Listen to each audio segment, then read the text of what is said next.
بسم اللہ الرحمن الرحیم الذین استجابوا للہ والرسول من بعد ما اصابهم القرح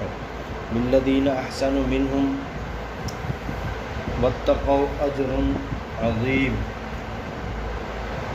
بے شک جن لوگوں نے اللہ تعالیٰ کا اور اللہ کے رسول صلی اللہ علیہ وسلم کا حکم مانا بعد اس کے کہ جب ان کو پہنچے تھے ان کو زخم پہنچنے کے بعد، یعنی جن لوگوں نے اللہ اور اس کے رسول کے کہنے یا جب کہ ان کو تعاقب کفار کے لیے بلایا گیا قبول کر دیا،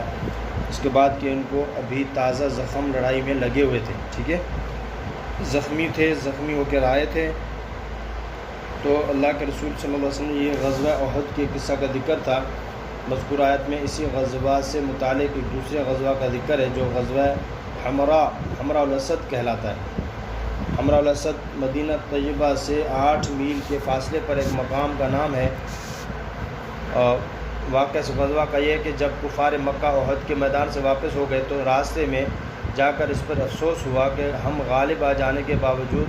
خواہ واپس لوٹ آئے۔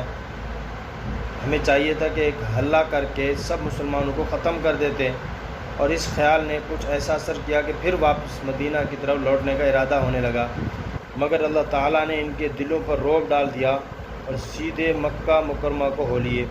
لیکن بعض مسافروں سے جو مدینہ کی طرف جا رہے تھے یہ کہہ گئے کہ تم جا کر کسی طرح مسلمانوں کے دل میں ہمارا رعب جماؤ کہ وہ پھر لوٹ کر آ رہے ہیں۔ حضرت صلی اللہ علیہ وسلم کو بدریہ بھی یہ بات معلوم ہو گئی، اس لیے آپ نے ان کے تعاقب میں حمراء الاسد تک پہنچے۔ تو تفسیر قرطبی میں ہے کہ احد کے دوسرے دن رسول اللہ صلی اللہ علیہ وسلم نے اپنے مجاہدین میں اعلان فرمایا کہ ہمیں مشرکین کا تعاقب کرنا ہے، مگر اس میں صرف وہی لوگ جا سکیں گے جو کل کے معرکہ میں ہمارے ساتھ تھے۔ اس اعلان پر 200 مجاہدین کھڑے ہو گئے، اور صحیح بخاری میں ہے کہ رسول اللہ صلی اللہ علیہ وسلم نے اعلان فرمایا کہ کون ہے جو مشرکین کے تعاقب میں جائے، تو 70 حضرات کھڑے ہو گئے، جن میں ایسے لوگ بھی تھے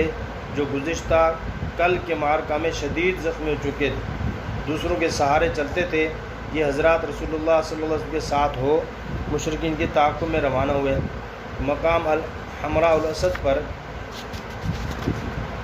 پہنچے تو وہاں نعیم بن مسعود ملا۔ اس نے خبر دی کہ ابو سفیان نے اپنے ساتھ مزید لشکر جمع کر کے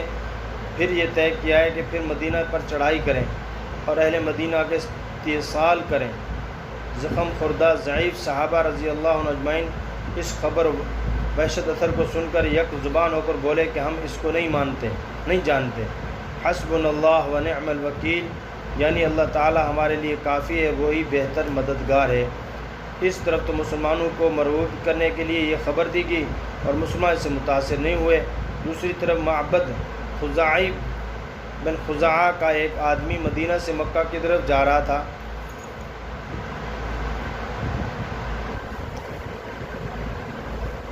تو اگرچہ یہ مسلمان نہ تھا مگر مسلمانوں کا خیر خواہ تھا، اس کا قبیلہ رسول اللہ صلی اللہ علیہ وسلم کا حلیف تھا، اس لیے جب راستہ میں مدینہ سے لوٹے ہوئے ابو سفیان کو دیکھا کہ وہ اپنے لوٹنے پر پچھتا رہا ہے اور پھر واپسی کی فکر میں ہے، اس نے ابو سفیان کو بتایا کہ تم دھوکے میں ہو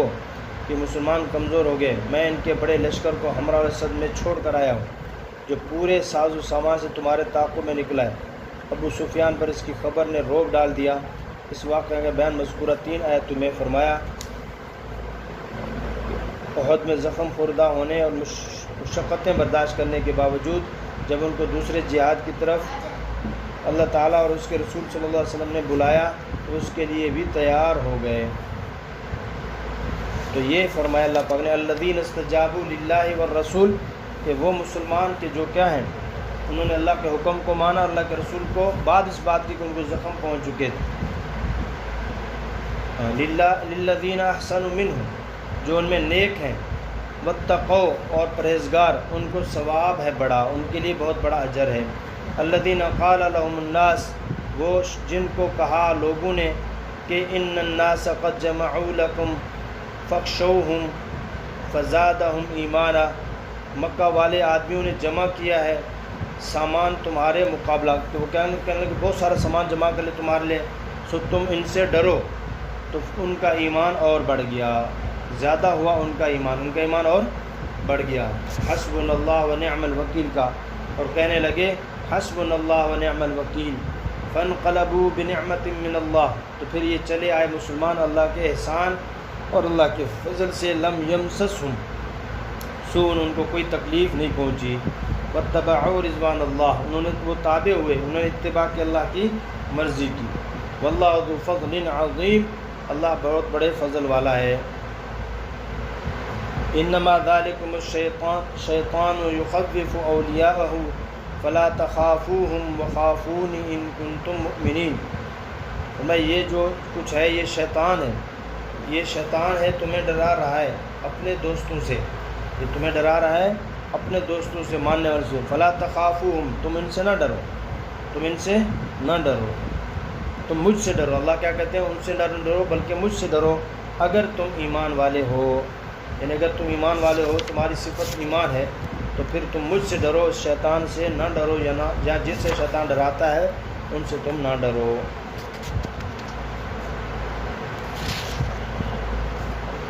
ولا يحزنك الذين يسارعون في الكفر انهم لن يضروا الله شيئا، اور غم نہ کھائیں تجھ کو ان لوگوں کی جلدی دوڑتے ہیں جو کفر کی طرف دوڑتے ہیں، ان کا یہ دوڑنا تجھے غمگین نہ کرے، غم میں نہ ڈال، بے شک یہ لوگ اللہ کو کچھ نقصان نہیں پہنچا سکتے۔ یرید اللہ، اللہ تعالیٰ چاہتا ہے، اللہ تعالیٰ چاہتا ہے اللہ یجعل لہم